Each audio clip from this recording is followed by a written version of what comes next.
Right, for this video we are going to have a look at a rack and pinion rotary cylinder. So the one we have here, we can see here, so this one is a double rack. Most of these are double racks, so we'll take the two racks out, we'll have a look at them. We got the pinion underneath the drive shaft here, so this is the shaft where the drive is taken off it. Okay, so we can see here we've got approximately 180 degrees of rotation there. So hopefully when we get finished here we'll see that. This one also has cushioning, so we've got a couple of cushioning valves here for adjustable cushioning on it as well. And we have two adjustments on the end of it here then, just to adjust the amount of travel we have. So as I said, it's 180 degrees kind of at the maximum there, and then we can adjust within that. Okay. So let's start with taking off just this cap here. Okay, so this cap here holds the pinion in, it holds the shaft in, and it's also housing a bearing in there as well. So we've got 4 screws here, so I'm just going to take those out. As always, we have a seal underneath this, so we make sure that we take them all off nice and evenly, crossing the center there as much as we can, like that. These are small enough screws, so once we have them started out like that, we should be able to take them all out. Okay, and just being careful not to lose them anywhere, which is the joy of the magnetic screwdriver. Put that one there, and then 3, and the 4th one.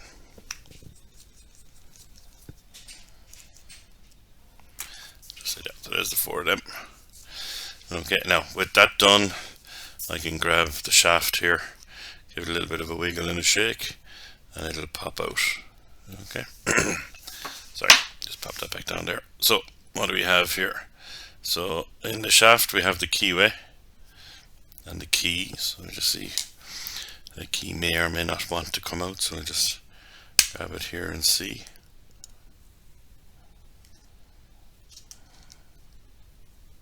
There we go. We can pop that out, we leave it up there. So with the key out, we can take off the cover here. Under the cover here we have just a little ball bearing. Okay, so that's just obviously just for the rotation there, to give us a nice stable low friction rotation. So I'll pop that cover down there. I'm going to leave the bearing on the shaft here, there's no need to take it off. But just here then on the shaft, this is our pinion. So you can see the pinion there, and the gears on it that are going to engage with the 2 racks that we have. So we shall pop him down there like that. Okay, now if I pop this up close to the camera, you can see just on either side there, you can just see the teeth of the 2 racks popping into the center there where the pinion goes down and engages with it. Okay, so to take the rest of it off, we've got these 2 end plates. Okay, so on this end plate here we have the 2 adjustments here that allow us to adjust the amount of rotation and where we stop the rotation. We've got the 2 throttle valves here just for that little bit of variable cushioning. Okay, and then there's 3 bolts here that will remove that end cap. On the other end we've got the 3 bolts to remove the end cap, and this then is where we actually have our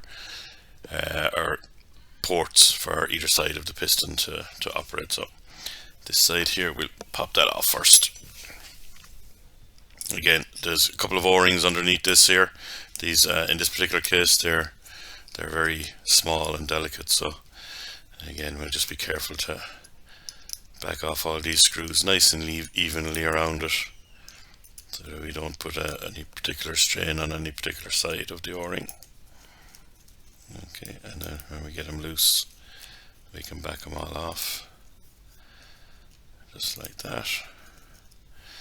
Okay, and then we just lift off that. We have a thread or 2 left on these. This one here is just holding on, and so is this one. There we go. Okay, so we just, this one has a little bit left too. Alright. Okay, so we just pop that down there. We'll tidy up here a little bit. We'll knock the 3 screws out there. So that's those 3 screws. Okay. So this is the inside then of that end cap. There's little indents here for where the O-rings are, but they've actually stayed on the body here. Again, these things there's a little bit of grease on. All it is just to lubricate the moving parts in there to have it all moving nice and smoothly. So I'm just going to take the O-rings off of this side because they can move over there, whereas when we put them into the slots here, obviously they're held in place for when we go to reassemble it. Okay, and again, as always with O-rings, just be gentle popping them in there, that we don't get any twist on them or anything like that. Okay, so that's our O-rings there. So there's the inlet port, and you can see just that small little hole there and there. Okay, for the 2 inlets on this. Okay, so that's that end plate. We'll just leave him there for a moment, and we'll go to the other side and we'll remove this one. So again, same thing with the 3 screws here. Just break them all nice and evenly. And back them off until we've released the hold. Once we've done that, then we can back them out of it.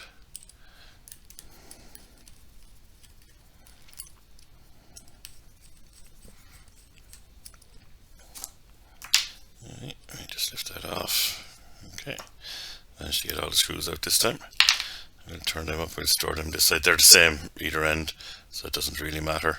And in this case here, we can see the O-rings actually stayed in their little slots there this time, so they've stayed in place. As I said, this has cushioning, so we've got our ports here for the cushioning. We've got a little neoprene seal here for the cushioning seal. So the main air would be going out the main part here, and then we've just got that small little port then just for the cushioning port, just to slow it down.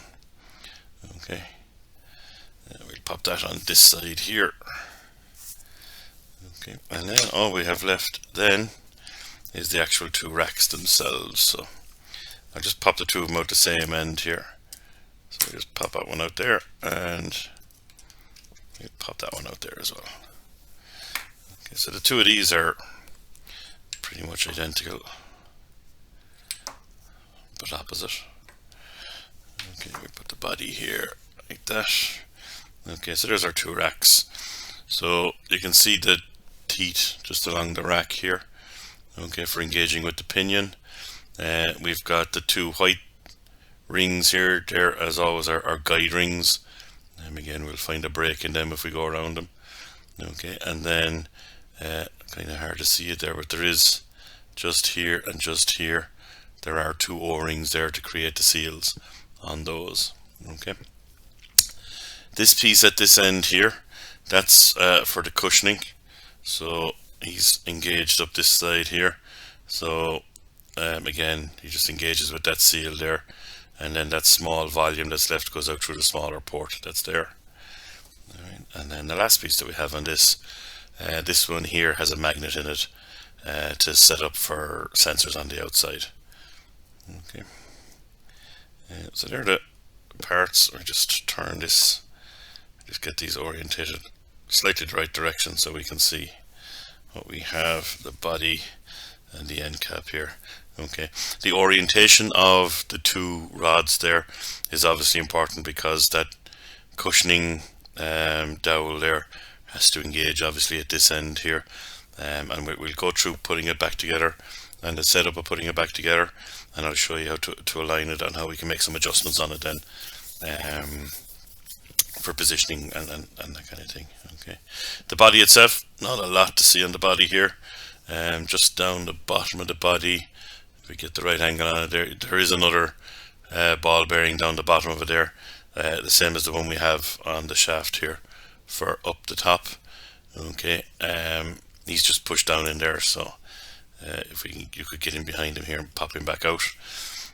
Other than that, there's nothing else really in the body. Again, we've got some profile on the outside here just to allow us to mount some sensors externally with it. Okay, and these ones here are they're just mounting holes so that we can mount that in different orientations and positions onto whatever piece of equipment that we're working on. Okay. Right, time to reassemble then. Actually, sorry, before we reassemble, let's just have a look at the actual drawing for it. Okay, so this one here just gives us the side profile. You can see the shaft here. You can see that that's the top bearing that we removed, and that's the bottom bearing that I referred to. That's still in there that we didn't take out. Okay, we have the cushioning adjustment here. Okay, and then the travel adjustment. This one here, it names it down here. 11 is the nut with flange. So when we go to adjust here, so just get a little bit of a look at it here on the camera. Okay, so we have an Allen head just in here. That's that nut with flange that's referred to. And if I just back it off a small bit there, we just grab the old spanner here, loosen it up. Okay, and out she comes. Oops. Okay. So as I said, we've got an Allen head in here. The nut here with the flange, that's flange here is what creates the seal on the outside here. So it's important that nut is tightened down. Okay, but what we do is when we're adjusting, we'll loosen up that nut, put the Allen key in here. Okay, it's obviously acting through the body here, but what that ends up doing is it ends up as we adjust it in and out, it's just adjusting how far this can travel up, and it's the hard stop on that then that actually stops and locates the travel. Okay, so let's just pop that back in there before we lose him. As I said, it is important that we just, so that nut is kind of to lock that adjustment in place, but it's also got that seal, so we do want to make sure we've tightened that down as well before we walk away from it. And then just back to the drawing again. So on the lower part of the drawing here, you can see there's our rack in here. You can see the seals on either end. You can see that just about see the shape of the seal there. There's sort of a U-shaped seal, so the pressure on the outside here gets in under the seal and it kind of pushes the seal out and helps it to seal. Okay, so that there should be no air. Sorry, well, there will be air, but there'll be no pressurized air kind of in the actual rack and pinion area here. It's in this chamber and this chamber that the air will be. Okay, that's the little magnet then, and obviously here we have our pinion. It's only showing you a sectional view of one side here. Obviously the other rack is opposite that here on this side. Okay. Right, now we're back here and we can start to reassemble. The key thing when we're reassembling this is where we position the two racks. Okay, so if we position them centrally like this, we'll move a little bit like this and we actually don't get enough travel out here to make sure that this does engage with this. Okay, so what we're going to do is I'm going to set this up. So I'm going to take this, pop it in here. Okay, let's just, as you go in here, a little bit of a push just to pop it in there. So I'm going to push it along here, okay, until we see that the cushioning dowel kind of sticking out here. I'm then going to have a look in here at the treads. Okay, and what I want to do, and I'm not sure how well the camera will pick this up, but the last tread, or the last gear, so this gear here, okay, so you can see the white guide ring there. Then we have a blank area, and then we've got the first tooth as such here. I just want that first tooth to be right at the edge there. So we just push it back so the first tooth is just right there at the edge. Okay, then I'm going to take the other one. Again, the same orientation, so that the two cushioning ports are dowels up the same end. Okay, but this time it's actually going to be, I'll just do it here. It's actually going to be this tooth, so I'm going to line up this tooth so it's sitting at this edge here. So they're kind of opposite each other. Okay, so we just pop that in, and it just does a little bit of a pop at the end there. So we just align it back there then to that. Okay, now as best you can, make sure that you kind of get those teeth straight up and down like that, to try and get the teeth of the pinion to fit in as best as we can. Okay, so let me just put the key back into this because it helps us to see what we're doing here. Okay, so it's well greased up, this one, so a little bit hard to reassemble with it out flying all over the place. Okay, so what we can do now is I've got the rack set, alright, and I'm going to get my maximum travel because of where the two racks are. But now when I pop the pinion in, I get to decide kind of where that orientation is. So you see the key is here at the moment, so if I just take that straight down, pop it in like that, I'll need to wiggle and shake a little bit just to line up the teeth. Okay, so there we go, down in with the teeth. So now with my orientation, I need the M cap on here, but this is going to rotate 180 degrees from here around to here, let's say. Okay, if I want my key the other way, I can just take this out, I can rotate the key 90 degrees, and I can drop it again with a little bit of maneuvering just to line up the teeth. There we go. Okay, so now I can rotate from here around to here. Right, so that kind of lets me adjust where my rotation is, whether it's from there to 180 degrees that way, or from here to 180 degrees that way. Okay, depending on what my application is. Now I can do that with just this cover removed and the rest of it on as well, so I don't have to take the whole thing apart to do that. Okay, let's pop on this end cover here. So just slot it into place like that. Pop in our screws, 1, 2, and 3. We grab our Allen key then, and again, don't forget we've got those 2 O-rings underneath, so we just want to roll these down. That's not going in. Have I got the, oh yeah, I did, yeah. Yeah, pop that off. My O-ring has come out, so I had my orientation incorrect there. So we'll put the O-ring back in here first. Let's get that done, and slot it in there again, just trying to make sure that we slide it in and don't twist it. I've got my 3 screws here, so I just need to orientate that so that it's aligned with the 3 screws like that, and then I can pop them in.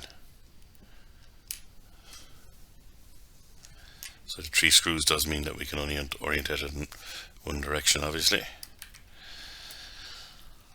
Now it should line up and pop in for me. I didn't get it wrong again, did I? It did. There we go. Back that way. Now we are. There we go. Sorry, I just checked the O-rings again to make sure that they didn't unseat while I was doing that. So pop that down. There we go. Much better.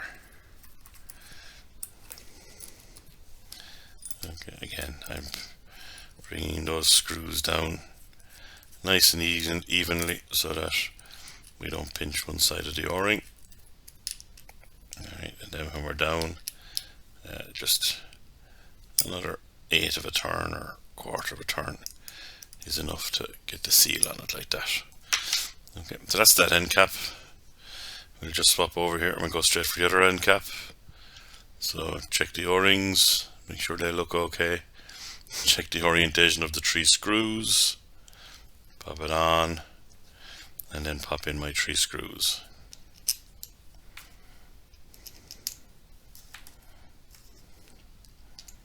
Beautiful. And again, just nice and evenly, all 3, not to pinch the O-ring.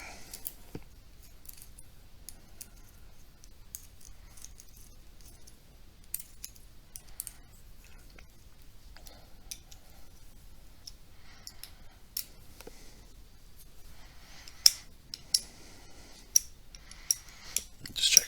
Okay. Alright, so that's my 2 end caps on. So now if I rotate this, okay, oops, key popped out there. Let's just slot him back in.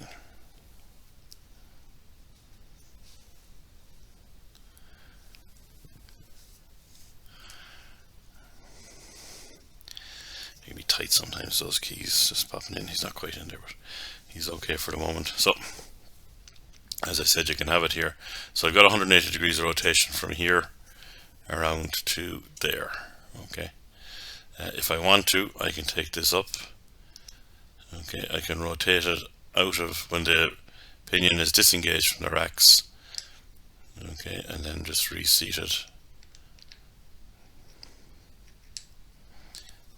Okay, so now my rotation is from here around to here. Okay, the key keeps popping out on me. So it's because my fingers are a little bit greasy from the grease inside it. I can't quite get a good squeeze on them back in there. Okay, so once you're happy with the rotation, then you can just, oh, now I have to take it out, it won't come out. Gotta take the key out so I can put the cover back on. Right, so we just take the cover, pop that back on, line it up. Okay, and then we can pop our 4 screws in here. Oops, one at a time, gents.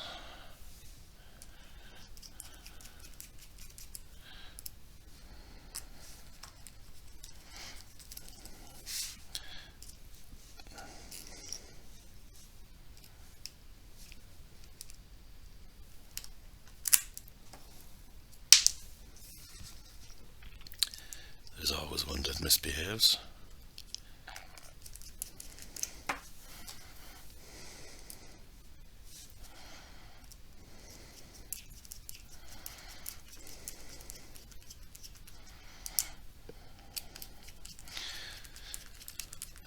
As I said, there actually isn't any seal underneath this one because that portion in there with the rack and pinion doesn't have any pressurized air underneath it. It's just opened atmosphere. Alright, so that's those all tightened down there now.